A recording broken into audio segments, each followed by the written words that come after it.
ఈ నెల 5వ తేదీన గుంటూరులోని నాగార్జున యూనివర్సిటీ వద్ద 3 లక్షల మందితో జయహో బీసీ భారీ బహిరంగ సభ జరుగుతోందని ఏలూరు టీడీపీ జనసేన అభ్యర్థి బడేటి చంటి బీసీ సాధికారిక కమిటీ రాష్ట్ర కన్వీనర్ జంపన వీరన్న శ్రీనివాస్ తెలిపారు. జయహో బీసీ సభలో టీడీపీ అధినేత చంద్రబాబు, జనసేన అధినేత పవన్ కళ్యాణ్ కలిసి బీసీ డిక్లరేషన్ ప్రకటిస్తారని తెలిపారు.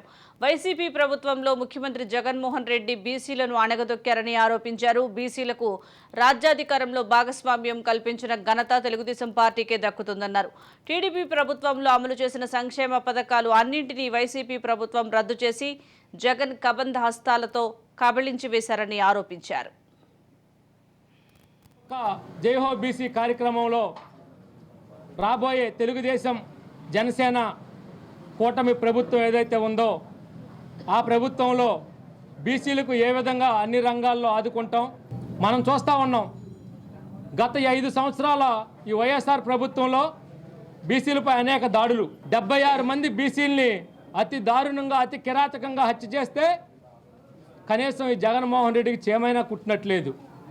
బీసీ రిజర్వేషన్లో కోత, బీసీ ఆదరణ పథకాన్ని అటకెక్కించాడు, బీసీ విదేశీ విద్యను రద్దు చేశాడు. నేను ఈ సందర్భంగా అడుగుతా ఉన్నా, జగన్మోహన్ రెడ్డి గారు, నువ్వు ఇదేనా మా బీసీలకు ఇచ్చేటువంటి ప్రాధాన్యత? నువ్వు మాట వస్తే నా బీసీ, నా ఎస్సీ, నా ఎస్టీ, నా మైనార్టీ అంటే దీర్ఘాలు తీస్తావే, ఇదేనా నువ్వు? తెలుగుదేశం పార్టీకి బీసీలు వెన్నెముక. లోగడ ఉన్నప్పుడు కూడా బీసీ కార్పొరేషన్ ద్వారా అన్ని బీసీ కులాస్తులకు కూడా మరి సబ్సిడీ లోన్లు కానీ, అలాగే అనేక విధాలైన పరిశ్రమలు, కుటీర పరిశ్రమలు స్థాపించుకోవడానికి కానీ అన్నీ కూడా సదుపాయాలు కల్పించడం జరిగింది. ఎందుకంటే ఒక్క రూపాయి కూడా ఇవాళకి బీసీ కార్పొరేషన్కి ఇవ్వని పరిస్థితులు 4 సంవత్సరాలు 10 నెలల్లో ఉన్నాయి.